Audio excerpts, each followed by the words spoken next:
Bapak Ibu saudara-saudara yang saya kasihi dalam Kristus Yesus, kita telah tiba pada minggu yang pertama di bulan Februari tahun 2021. Saudara-saudara, sudah hampir setahun ada virus corona. Tapi virus corona tidak menghalangi kerinduan kita untuk beribadah pada Tuhan. Pagi ini saudara-saudara ada perjamuan, tetapi ada penyerahan anak. Biasanya penyerahan anak itu saudara itu didoakan, kemudian ada renungan firman Allah, tetapi sebatas renungan firman Tuhan. Artinya kalau renungan firman Tuhan lebih singkat daripada khotbah. Tetapi pagi ini saudara-saudara, saya ingin bicara tentang anak-anak yang diberkati Tuhan.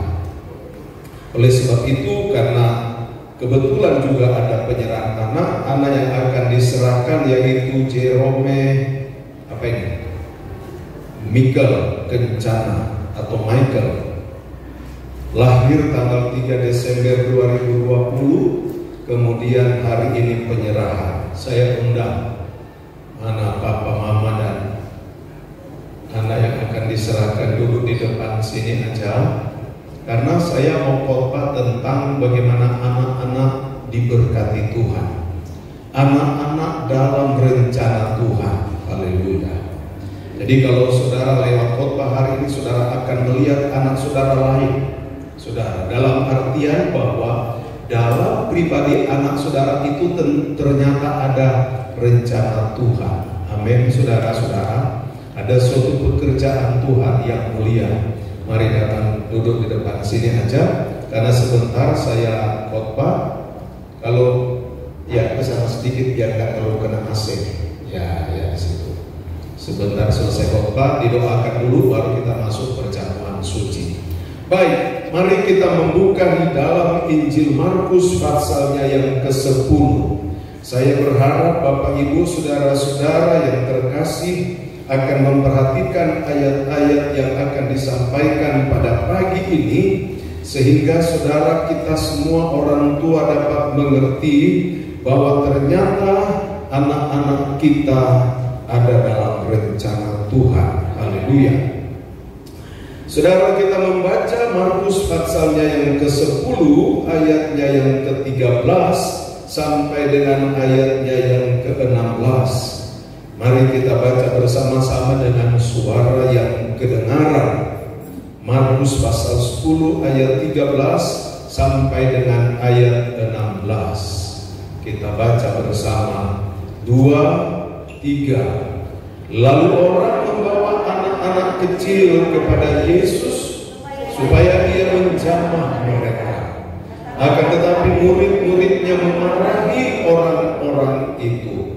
Ketika Yesus melihat hal itu, ia marah dan berkata kepada mereka, "Biarkan anak-anak itu datang kepadaku, jangan menghalang-halangi mereka, sebab orang-orang yang seperti itulah yang mempunyai kerajaan Allah.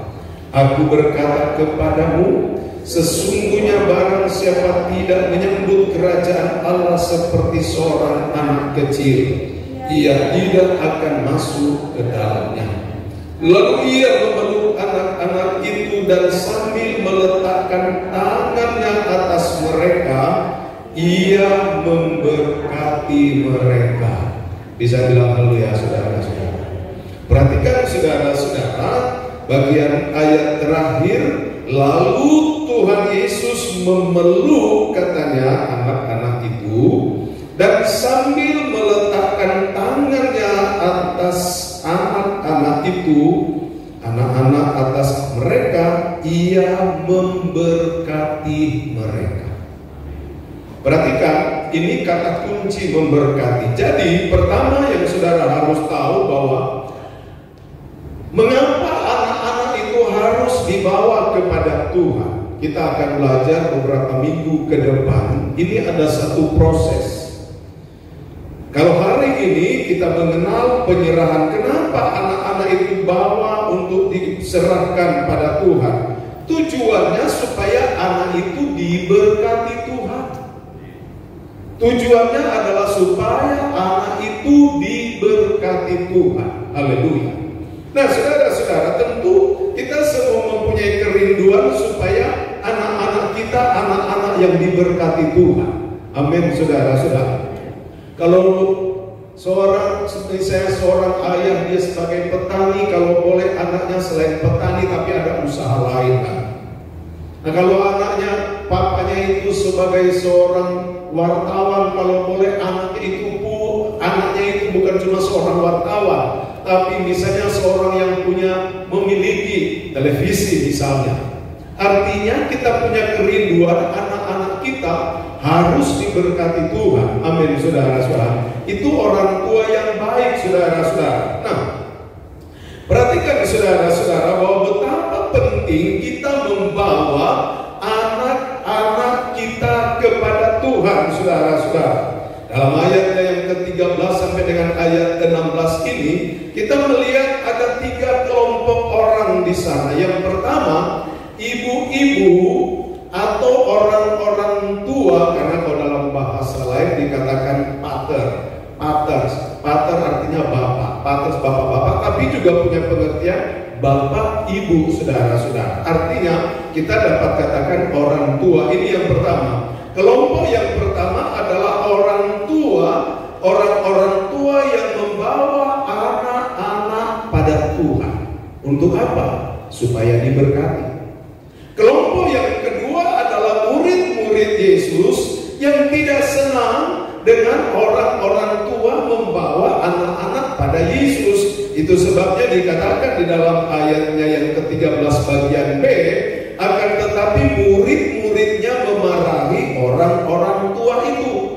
Saudara-saudara, ini kelompok yang kedua. Kelompok yang ketiga, saudara, atau bagian kelompok yang ketiga adalah pribadi Yesus. Saudara, pribadi Yesus, dia marah para murid-muridnya.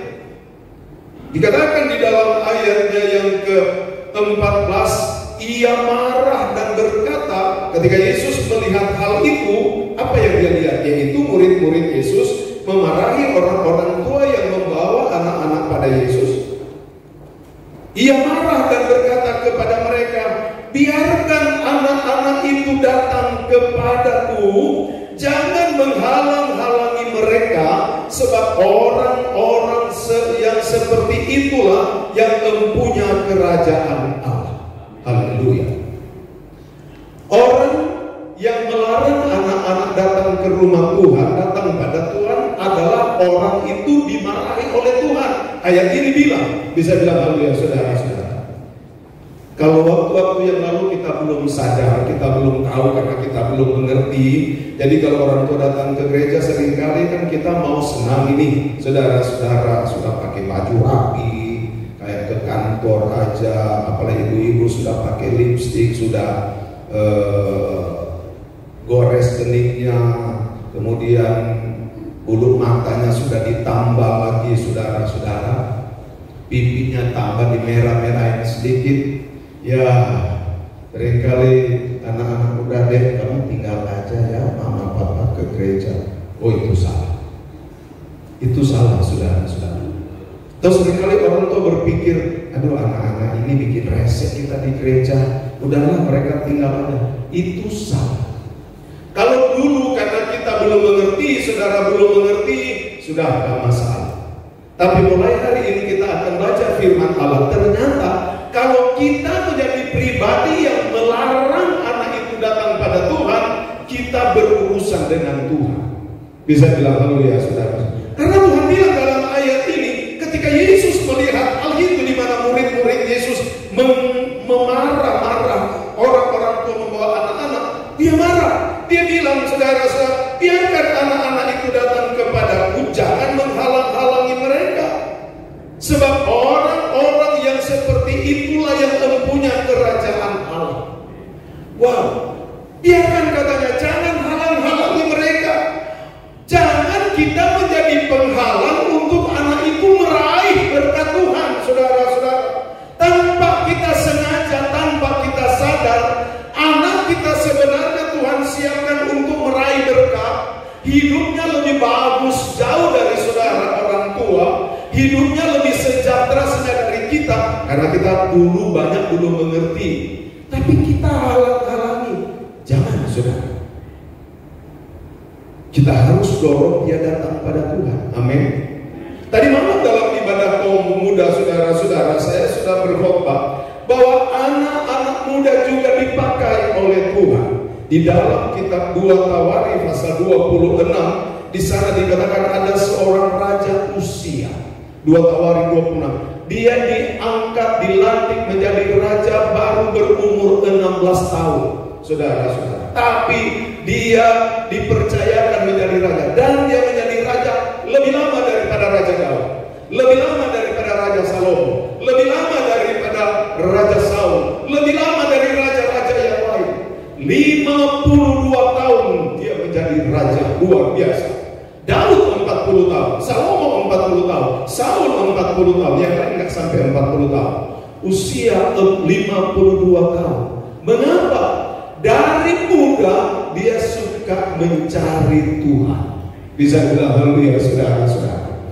Saudara, kalau saudara mau anak cucu saudara, atau kita lah, saya juga rindu anak cucu saya diberkati Tuhan, kita harus ajar mereka takut akan Tuhan. Haleluya. Bisa bilang haleluya, saudara-saudara. Takut akan Tuhan, datang pada Tuhan. Jangan halang-halangi, saudara-saudara. Nah, mari kita lihat, saudara-saudara, penting sekali kita memahami ayat-ayat ini. Saudara-saudara, kenapa kalau saudara kita lihat dalam ayatnya yang ke-14, memang saudara-saudara ada alasan ayat 14 bagian B, saudara-saudara, di situ dikatakan murid-murid Yesus, saudara-saudara, memarahi orang-orang tua itu. Memang ada alasan. Mengapa? Karena kalau dalam bahasa Indonesia, Alkitab bahasa Indonesia dikatakan, lalu orang membawa anak-anak kecil kepada Yesus. Itu cuma dikatakan membawa, artinya itu dapat dimengerti hanya sekali, satu peristiwa, hanya sekali saja. Tetapi dalam bahasa Yunani, saudara, dia mempunyai pengertian, saudara, mereka lalu orang-orang tua, bapak-bapak, ibu-ibu, dalam bahasa Yunani dikatakan, saudara, terus membawa anak-anak. Ternyata mereka terus membawa anak-anak, saudara-saudara. Bukan cuma kata membawa, tapi di sini dikatakan lalu orang-orang tua, bapak-bapak, ibu-ibu terus membawa anak-anak kecil atau anak-anak kepada Yesus, terus membawa. Dan ini yang Tuhan suka. Haleluya. Bisa bilang haleluya, saudara-saudara. Memang bagi murid-murid Yesus, lah kemarin kok mereka bawa lagi anak, minggu lalu bawa anak. Memang mau pameran anak apa? Kira-kira begitu murid-murid Yesus berpikir. Minggu lalu dia bawa datang pakai sepatu yang sepatunya nyala-nyala. Minggu sekarang dia pakai sepatu yang model lain, yang Pantofel lagi. Mau pameran apa? Bukan, saudara-saudara. Rupanya ini bapak-bapak dan ibu-ibu, orang tua lebih dewasa rohani daripada murid-murid Yesus. Bisa bilang haleluya, saudara-saudara. Mengapa mereka terus saja membawa? Mereka terus membawa anak-anak kepada Yesus. Kita sudah baca ayatnya yang terakhir, supaya anak-anak itu diberkati Tuhan. Haleluya. Bisa bilang haleluya, saudara-saudara. Jangan bosan-bosan kita membawa anak-anak kepada Tuhan. Sama seperti kalau anak itu, waktu saudara baru lahirkan anak itu, saudara asuh, saudara rawat, saudara lihat jam makan, dikasih minum susu, saudara, kemudian saudara dia mulai belajar merayap, saudara awasi dia, saudara. Lalu kalau dia mulai jalan, saudara tuntun dia jalan, walaupun tate-tate, belajar, tuntun jalan, saudara. Nah, sama dengan itu dalam hal kerohanian, saudara-saudara. Biarlah kita dengan tekun mendidik anak itu, dia baru mulai merayap, mau mengerti firman Tuhan, dia baru mulai jalan, terus kita tuntun dia. Jangan jemu-jemu, saudara-saudara. Jangan kita biarkan, saudara, nanti anak itu punya urusan. itu orang tua jahat, itu namanya saudara-saudara. Orang tua jahat, jangan. Orang tua yang baik dia pasti menuntun anak itu. Amin. Dia pasti tuntun saudara-saudara. Nah, inilah yang terjadi kepada orang-orang tua pada waktu pelayanan Yesus. Mereka terus saja membawa anak-anak kepada Yesus, tujuannya untuk diberkati. Itu sebabnya ketika murid-murid Yesus memarahi saudara-saudara, Yesus bilang, Yesus malah marah saudara-saudara. Yesus marah ketika Yesus melihat hal itu, ayat 14, ia marah dan berkata kepada mereka, biarkan anak-anak itu datang kepadaku. Haleluya. Dia bilang biarkan anak-anak itu, katanya, datang kepadaku. Saudara-saudara, mengapa saudara-saudara? Karena ada suatu dorongan kata memberkati di sini. Ia memeluk mereka, ayat 16. Lalu Yesus memeluk anak-anak itu sambil meletakkan tangannya atas mereka, ia memberkati mereka. Saudara, jangan cuma baca sepintas, tapi harus dihayati. Dia memeluk, ada suatu dorongan yang kuat di dalam hati.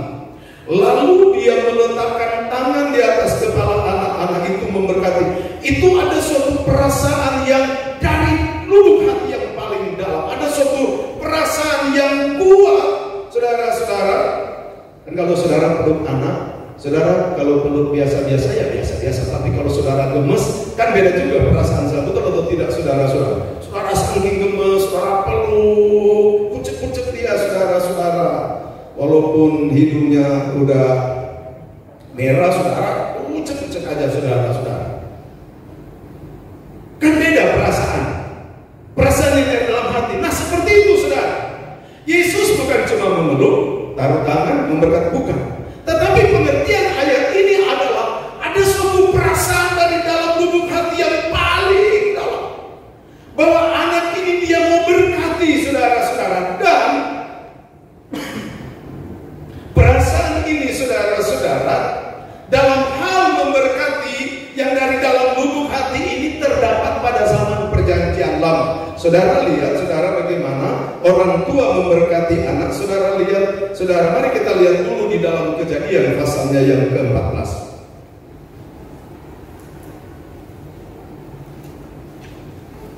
Persamaan itu terdapat dalam Kejadian 14, walaupun dalam Kejadian 14 ini bukan orang tua memberkati anak, tetapi bagaimana saudara-saudara Imam Melkisedek, saudara-saudara, memberkati saudara-saudara kepada Abraham, saudara, dan itulah kondisi seperti itulah yang ada pada Yesus. Saudara lihat dalam ayatnya yang ke-17 mulai.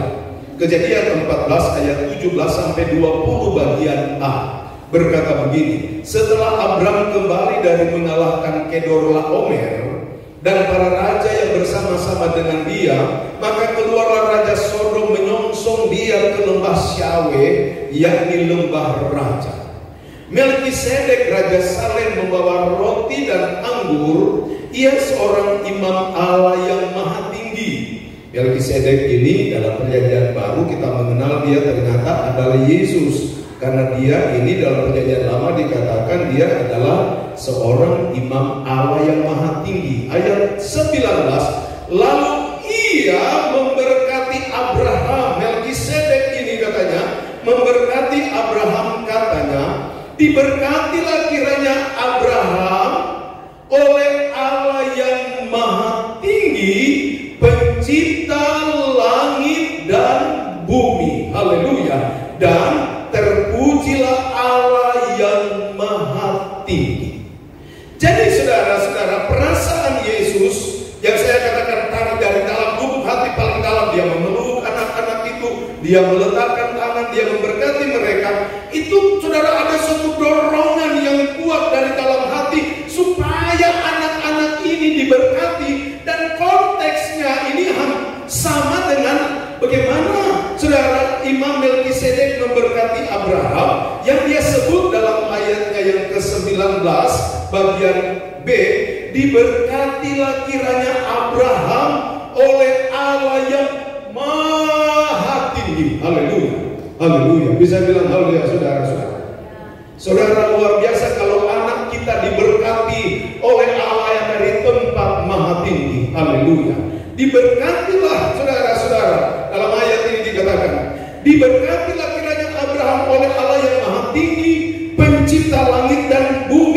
dan terpujilah Allah yang maha tinggi. Luar biasa. Wow, tidak ada berkat yang setara dengan berkat yang datang dari Allah yang maha tinggi. Dan dia adalah pencipta langit dan bumi. Bisa bilang haleluya saudara-saudara. Mungkin kalimat ini saudara bisa terjemahkan begini. Buat jujur dengan Iren misalnya begini. Diberkatilah kiranya Jerome Michael Kencang. Nah kalau saudara yang lain, saudara punya anak apa ya, saudara sebut nama anak itu. Bisa bilang haleluya saudara-saudara. Ini firman Tuhan saudara-saudara. Dan diberkati oleh Allah yang maha tinggi katanya. Nah, para bapak-bapak, ibu-ibu pada zaman pelayanan Yesus tahu kalau anak-anak itu dibawa pada Yesus, mereka akan diberkati dan berkat dari Allah yang maha tinggi. Allah sang pencipta langit dan bumi saudara. Itu sebabnya tidak salah kalau dalam terjemahan bahasa Yunani dikatakan mereka terus saja membawa anak-anak. Siapa yang tidak mau diberkati? Siapa yang tidak mau berkat saudara? Kalau saudara sudah diberkati, lalu saudara bilang, sudah cukuplah berkat. Jangan menarik, tunggu tahun 2023 lagi baru berkat. Kita mah berdoa supaya terus diberkati. Bisa bilang haleluya saudara. Berkat, terus berkat. Haleluya. Kan begitu saudara-saudara. Yang kedua, saudara lihat di dalam Kejadian Fatsalnya yang ke 27, Kejadian 27 ayatnya yang ke 26 sampai 29. Saudara-saudara, kejadian ini juga sama dengan apa yang ada dalam hati Tuhan Yesus ketika mau memberkati anak-anak saudara-saudara. Kejadian 27 ayat 26 sampai 29 berkata begini, saya baca, saudara perhatikan. Berkatalah Ishak ayahnya kepadanya, datanglah dekat-dekat dan ciumlah aku, anakku. Anak Ishak siapa saudara-saudara? Ya, Yakub. Kan keturunan Abraham, Ishak, ya, Yakub. Dari Yakub kemudian jadi 12 anak, saudara, yang itu kemudian jadi 12 suku bangsa Israel. Ya, jadi Ishak memberkati anaknya Yakub. Dia bilang, saudara-saudara, datanglah dekat-dekat dan ciumlah aku, anakku. Lalu datanglah Yakub dekat-dekat dan diciumnyalah ayahnya. Ketika Ishak mencium bau pakaian Yakub, diberkatinyalah dia. Perhatikan, diberkatinyalah dia. Saudara-saudara, perhatikan dalam ayat ini katanya, haleluya, sesungguhnya bau anakku adalah sebagai bau padang yang diberkati Tuhan. Haleluya. Bisa bilang haleluya saudara-saudara. Jadi dari bau badannya dia katakan saudara-saudara, dia mulai memberkati saudara-saudara. Dan kalau kita lihat ini suatu berkat yang besar. Haleluya, haleluya. Jadi kita lihat saudara, dia katakan dalam ayat ini, sesungguhnya bau anakku adalah sebagai bau padang yang diberkati Tuhan. Haleluya. Allah akan memberikan kepadamu embun yang dari langit. Bisa bilang haleluya saudara-saudara. Dan tanah-tanah gemuk di bumi, puji Tuhan. Dan gandum serta anggur berlimpah-limpah. Haleluya. Kita punya kerinduan anak cucu kita diberkati seperti ini. Bisa bilang haleluya saudara-saudara. Dan tidak ada yang mustahil bagi Tuhan. Jadi apa yang terkandung di dalam lubuk hati Tuhan Yesus untuk memberkati anak-anak, itu konteksnya sama seperti ini. Supaya anak itu, kalau dalam Kejadian 14, diberkati oleh Allah yang dari tempat maha tinggi sebagai pencipta langit dan bumi. Lalu dalam Kejadian 27, supaya anak itu diberkati di mana-mana dia pergi, dia dekat dengan berkat. Bahkan dia memperoleh berkat. Haleluya. Dan kalau sudah diberkati, ajar anak itu cinta Tuhan. Amin, saudara-saudara. Cinta Tuhan. Kalau dia sudah makin diberkati, seperti saudara, ada satu bapak di Kalimantan Selatan. Saudara bapak ini, saudara-saudara, dia ada usaha dagang di sana. Dia jadi anak Tuhan dan dia suka bantu pelayanan. saudara-saudara di sidang-sidang di Kalimantan Selatan. Lalu anaknya mulai besar dan mulai belajar jadi pengusaha. Dia berpesan selalu, kalau kamu sudah diberkati, jangan lupa sponsor itu pendeta-pendeta di Kalimantan ini. Kamu terlahir dari Kalimantan. Dan benar, anaknya itu sekolah, kemudian menetap di Surabaya, saudara, lalu kemudian jadi pengusaha di Surabaya. Waktu zaman papanya, saudara-saudara, itu sidang-sidang dia datang lihat ada berapa jemaah, lalu dia beliin kursi plastik, saudara-saudara. Kan kalau dapat kursi plastik sudah puji Tuhan kan, saudara-saudara, senang, saudara-saudara. Dia cari sidang lagi yang lain, dia beliin kursi. Begitu anaknya, saudara-saudara, bukan kursi lagi, saudara. Dia lihat gembala-gembala yang belum ada sepeda motor, dia beliin sepeda motor. Banyak yang dia beliin, saudara-saudara. Dia tidak merasa rugi, saudara-saudara. Dan hati mau melayani seperti itu bukan terjadi secara kebetulan, tapi sudah dibangun dari waktu dia muda oleh papanya. Bisa bilang haleluya, saudara-saudara. Artinya papanya yakin anak ini akan diberkati, saudara-saudara. Makanya dia berpesan, kalau engkau sudah diberkati, jangan lupa pelayanan pekerjaan Tuhan. Kita harus mempunyai keyakinan kalau kita suka bawa anak pada Tuhan, pasti anak itu diberkati Tuhan. Pasti dia diberkati Tuhan. Bisa bilang haleluya, saudara-saudara. Pasti diberkati Tuhan, saudara. Ini firman Tuhan, saudara. Luar biasa, saudara-saudara. Perasaan yang ada di dalam Yesus sama dengan perasaan yang ada kepada Ishak untuk memberkati Yakub, katanya. Dia katakan dalam ayat ini, lalu ayat 27, lalu datanglah Yakub dekat-dekat dan diciumnyalah anak ayahnya.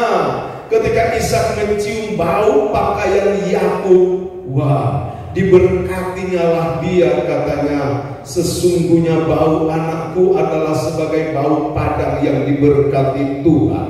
Puji Tuhan. Allah yang memberikan kepadamu embun yang dari langit dan tanah-tanah gemuk di bumi dan gandum serta anggur berlimpah-limpah. Haleluya.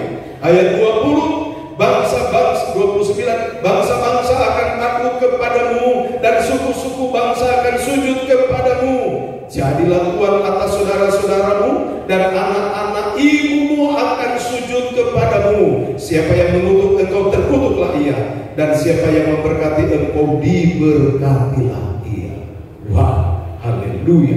Menjadi suatu barometer Yakub, saudara-saudara. Siapa mengutuk Yakub, dia akan terkutuk. Siapa memberkati Yakub, dia akan diberkati. Mengapa? Karena Yakub itu telah diberkati oleh Ishak. Haleluya. Karena dia telah doakan, saudara-saudara. Nah, murid para orang tua dalam Markus pasalnya yang ke-10 tadi tahu berkat ini. Itu sebabnya kata dalam ayat tadi, mereka selalu membawa anak-anak pada Yesus. Kalau selama ini saudara suka lupain anak, tidak pernah doakan, tidak pernah dorong dia ke gereja, tidak pernah bawa ke gereja, saudara harus berdoa, Tuhan ampuni saya sudah lalai dengan anak-anak. Amin, saudara-saudara. Saudara, lalu ayat yang terakhir, saudara lihat pengertian bagaimana Yesus memberkati mereka. Saudara lihat dalam Kejadian pasalnya yang ke-48.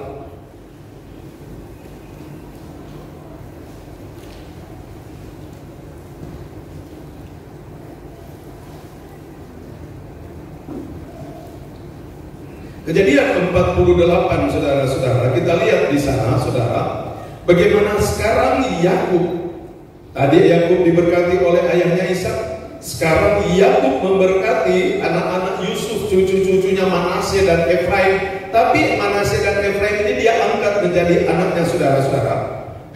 Maksudnya dia memberkati mereka sama dengan berkat anak-anaknya, saudara-saudara. Saudara perhatikan di dalam ayatnya yang ke-15 sampai dengan ayatnya yang ke-20 saya baca, saudara-saudara. Ayat 15 sampai dengan ayatnya yang ke-20.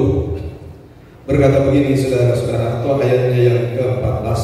Tetapi Israel mengulurkan tangan kanannya dan meletakkannya di atas kepala Efraim, walaupun ia yang bungsu, dan tangan kirinya di atas kepala Manasye. Jadi tangannya bersila, walaupun Manasye yang sulung. Ayat 15 mulai.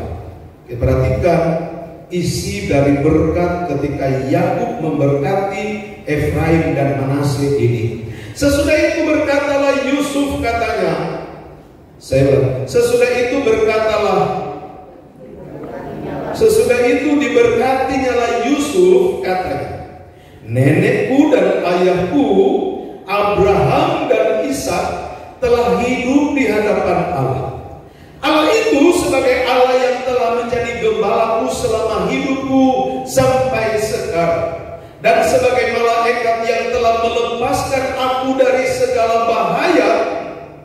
Dialah kiranya yang memberkati orang-orang muda ini. Haleluya. Berkat itu yang dia akan berikan kepada Efraim dan Manasye adalah berkat yang dari Allah, yang sudah Allah itu memberkati Abraham dan Ishak dan Yakub sendiri. Kiranya, katanya saudara-saudara, dalam ayat ini saudara-saudara, Allah itu sebagai Allah yang telah menjadi gembalaku selama hidupku sampai sekarang. Ayatnya yang ke-15 saya baca lagi.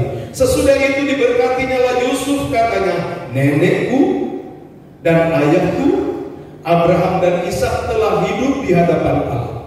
Allah itu sebagai Allah yang telah menjadi gembalaku, haleluya, selama hidupku sampai sekarang, dan sebagai malaikat yang telah melepaskan aku dari segala bahaya.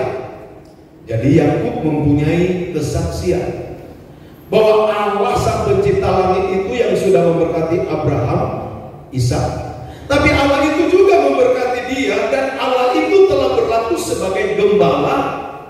Kalau bicara gembala artinya dia memenuhi segala keperluan kebutuhan domba-domba. Dia telah diberkati, yang merasa telah diberkati oleh Tuhan, dan sebagai malaikat, katanya saudara-saudara, yang melepaskan dia dari segala bahaya. Dia diberkati dengan berkat perlindungan. Anak-anak Tuhan ada berkat perlindungan, saudara-saudara. Bisa bilang haleluya, saudara-saudara. Anak-anak Tuhan ada berkat perlindungan. Harus kita percaya itu, saudara-saudara. Perhatian Tuhan begitu kuat pada kita. Alkitab katakan sehelai rambut jatuh di kepala kita, tanpa seizin Tuhan dia tidak akan jatuh. Amin. Kalau tanpa seizin Tuhan. Minggu lalu saya sudah sentil bahwa di dalam ibadah itu ada berkat. Roti, makanan, air, minuman diberkati, dan penyakit Tuhan langka. Haleluya. Sekarang yang punya kesaksian Allah itu sebagai gembala. Saudara bisa terjemahkan bagaimana gembala mengembalakan domba-domba, memenuhi kebutuhan makan minumnya. Tetapi dia juga telah bertindak sebagai malaikat yang telah meluputkan dia dari segala bahaya. Artinya ada perlindungan. Anak-anak yang suka bawa orang-orang tua kepada Tuhan, anak itu pasti ada perlindungan Tuhan. Anak itu dekat dengan berkat. Amin, saudara-saudara. Nah, lalu kita baca ayat selanjutnya, saudara-saudara. Dalam ayatnya yang ke-16 ini, dialah kiranya, haleluya. Ayat ke-16 bagian B. Dialah kiranya, yaitu Allah itulah kiranya yang memberkati orang-orang muda ini, sehingga namaku serta nama nenek dan bapakku Abraham dan Ishak termasyhur oleh karena mereka, dan sehingga mereka bertambah-tambah menjadi jumlah yang besar di bumi. Haleluya. Tadi kita sudah baca di dalam Kejadian 27, embun dari langit kiranya membasahi mereka, berkat padang, bau padang berkat memberkatinya, tanah yang subur. Bisa bilang haleluya, saudara-saudara. Itu bicara tentang hal-hal akhirnya. Tetapi dalam ayat ini garis keturunan diberkati Tuhan. Haleluya. Garis garis keturunan diberkati Tuhan, sehingga orang berkata, wah anak itu siapa? Oh iya pantasan lah papanya. Anak itu siapa ya? Oh iya pantasan si mamanya. Mamanya suka bawa dia ke gereja. Mamanya telah jadi teladan. Ini bicara garis keturunan yang diberkati Tuhan. Haleluya. Jadi saudara-saudara, itulah yang telah membuat para orang-orang tua telah membawa anak-anak kepada Yesus. Yang kalau saudara lihat, saudara-saudara dalam Markus pasal 10 tadi, saudara, ketika mereka dimarah oleh murid-murid Yesus, oh kamu selalu aja membawa anak-anak. Yesus melihat Yesus marah, saudara perhatikan. Mari kita lihat saudara dalam Markus, kita kembali dalam ayat pokok kita tadi. Markus pasalnya yang ke-10. Markus pasalnya yang ke-10, saudara-saudara, ayatnya yang ke-13 mulai. Lalu orang membawa anak-anak kecil kepada Yesus supaya ia menjamah mereka. Akan tetapi murid-muridnya memarahi orang-orang itu. Wah, ini murid-murid Yesus. Ketika Yesus melihat hal itu, ia marah dan berkata kepada mereka, biarkan anak-anak itu datang kepadaku. Kata biarkan, saudara-saudara, dalam bahasa Yunani, saudara-saudara, itu dikatakan izinkan, saudara-saudara.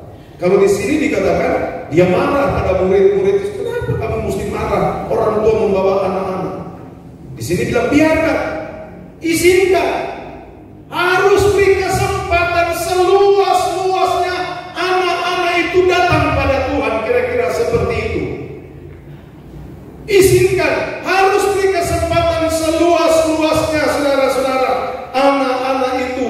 Saudara, secara harafiah dia mempunyai pengertian, saudara, berhentilah melarang mereka. Stop.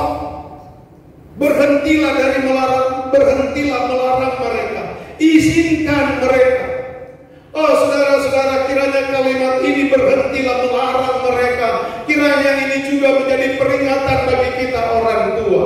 Kalau selama ini kita kurang tanggung jawab membawa anak-anak pada Tuhan, stop, berhenti sampai di situ saja. Dan mulai besok seterusnya, izinkan anak-anak itu datang pada Tuhan. Dorong anak-anak itu datang pada Tuhan. Bisa bilang haleluya, saudara-saudara. Sehingga anak-anak ini diberkati. Kalau kita memberikan berkat secara finansial pada anak-anak kita, itu tidak salah dan memang itu wajib, saudara-saudara. Kalau kita baca di Alkitab, itu kewajiban. Orang tua memberikan berkat finansial pada anak itu wajib, saudara-saudara. Jadi jangan ada orang berpikir kamu udah gede, kamu cari sendiri. Nggak boleh juga, saudara-saudara. Memang itu sudah garisnya begitu, saudara-saudara. Di mana orang tua memberikan berkat finansial pada anak-anak, saudara-saudara. Memang sudah Alkitab sudah katakan begitu. Tapi tidak cukup hanya sampai di sana. Kalau toh mungkin keadaan membuat engkau tidak sempat memberikan berkat finansial pada anak, itu tidak masalah. Yang masalah adalah kalau engkau tidak memberikan berkat rohani pada anak itu.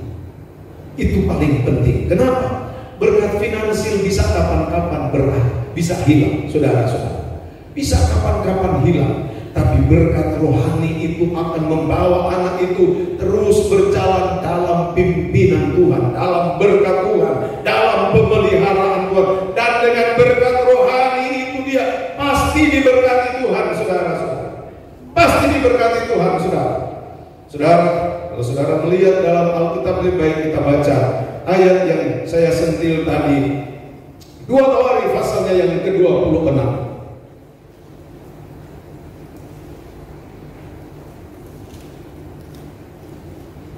2 Tawarikh pasal 26 ayat pertama mulai sampai dengan ayatnya yang kelima. Mari kita baca bersama-sama, karena di ayat terakhir, saudara-saudara, kita akan mengadakan penyerahan anak, lalu kita akan masuk pada perjamuan suci. Kita baca bersama-sama. Tolong baca dengan suara kedengaran. 2 Tawarikh pasal 26 ayat 1 sampai 5. 2, 3. Segenap bangsa Yehuda mengambil usia yang masih berumur 16 tahun dan menobatkan dia menjadi raja menggantikan ayahnya Amasya. Ia memperkuat Elot dan mengembalikannya kepada Yehuda sesudah raja mendapat perhentian bersama-sama dengan nenek moyangnya. Usia berumur 16 tahun pada waktu ia menjadi raja, dan 52 tahun lamanya ia memerintah di Yerusalem. Nama ibunya ialah Yekolia dari Yerusalem. Ia melakukan apa yang benar di mata Tuhan, tepat seperti yang dilakukan Amasya ayahnya. Ia mencari Allah selama hidup Zakaria yang mengajarnya supaya takut akan Allah. Dan selama ia mencari Tuhan, Allah membuat segala usahanya berhasil. Bisa bilang haleluya, saudara-saudara. Luar biasa. Papanya sudah meninggal. Papanya Amasya meninggal. Dia baru umur 16 tahun. Karena papanya Raja Amasya meninggal, orang-orang Yehuda bersatu, ayo kita angkatlah Usia jadi raja. Walaupun papanya sudah meninggal, saudara-saudara, dia diberkati lebih dahsyat lagi. Bisa bilang haleluya, saudara-saudara. Mengapa? Di dalam ayatnya yang kelima di sana dikatakan ia mencari Allah selama hidup Zakaria. Zakaria ini adalah imam, saudara imam di Yehuda, dan dia didampingi oleh Imam Zakaria. Tiap saat Zakaria menasehati dia dengan firman Tuhan, menasehati takut akan Tuhan. Kita perlu terima nasihat-nasihat rohani. Bisa bilang haleluya, saudara-saudara. Orang tua jangan lupa menasehati anak-anak, terus nasehati. Yang senior, yang lebih tua, tidak salah menasehati yang lebih muda, saudara. Kita saling menasehati. Amin, saudara-saudara. Dan saudara Usia, dia didampingi oleh Imam Zakaria. Ia mencari Allah selama hidup Zakaria yang mengajarnya supaya takut akan Allah. Saudara, kita akan belajar ke depan. Pada waktu mana kita harus mengajar anak-anak takut akan Allah? Kita akan lihat nanti ke depan, saudara-saudara. Kita akan belajar terus.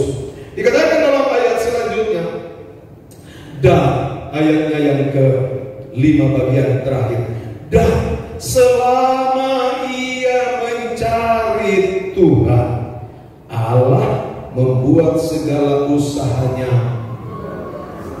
berhasil. Haleluya, haleluya. Bisa bilang haleluya, saudara.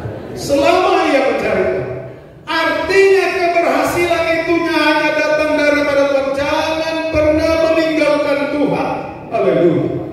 Terus kita melekat dengan Tuhan, terus kita setia pada Tuhan. Haleluya. Segenap hidup ini hanya datang daripada Tuhan, saudara-saudara. Dan saya percaya sikap itu ada kepada saudara-saudara dan saya. Amin. Ayat, kalau saudara lihat dalam ayat terakhir, saya sudah katakan tadi, saudara-saudara, mari kita baca lagi Markus pasal 10. Ini paling akhir, saudara-saudara, ya. Kalau tadi ayat terakhir, ini paling akhir. Ayatnya yang ke-15, aku berkata kepadamu, sesungguhnya barang siapa tidak menyambut kerajaan Allah seperti seorang anak kecil, ia tidak akan masuk ke dalamnya. Ayat ke-16 kita baca bersama, 2, 3. Lalu ia memeluk anak-anak itu dan sambil meletakkan tangannya atas mereka, ia memberkati mereka. Saya sudah jelaskan sikap Tuhan memberkati anak-anak itu sama dengan Kejadian 14. Imam Melkisedek memberkati Abraham, diberkati Allah yang Maha Tinggi, pencipta langit dan bumi. Amin. Sama dengan Ishak memberkati Yakub. Embun dari langit katanya akan membasahi dia, akan memberkati dia. Saudara, bau padang yang diberkati Tuhan, tanah-tanah yang subur, saudara-saudara, di mana saja dia diberkati. Bahkan saudara-saudaranya akan tunduk kepada dia. Wah, dia diangkat, saudara-saudara, luar biasa. Lalu Kejadian 48, saudara-saudara, bagaimana Yakub memberkati Efraim dan Manasye, saudara-saudara. Bicara tentang berkat keturunan, nenekku Abraham, ayahku Ishak katanya telah hidup di hadapan Tuhan, dan Tuhan itu telah menjadi gembalaku dan telah menjadi malaikat yang menjaga aku, meluputkan aku dari segala perlindungan berkat keturunan. Dikunci dalam Markus pasal 10 ayat 16, Tuhan memeluk mereka, meletakkan tangan memberkati, dan Tuhan bilang anak-anak seperti ini yang mempunyai kerajaan Allah. Artinya anak-anak yang dibawa selalu kepada Tuhan, dia diberkati secara ganda. Berkat apa itu? Pertama, berkat jasmani. Amin. Yang kedua, berkat rohani. Lengkap berkat buat anak. Doronglah anak-anak untuk takut akan Tuhan. Dorong anak-anak untuk setia beribadah pada Tuhan. Kita harus terpanggil sebagai orang tua yang baik, mendorong anak-anak supaya mereka setia pada Tuhan. Tuhan memberkati. Mari para pemain musik datang ke depan. Kita akan berdoa buat penyerahan anak, kemudian sekaligus buat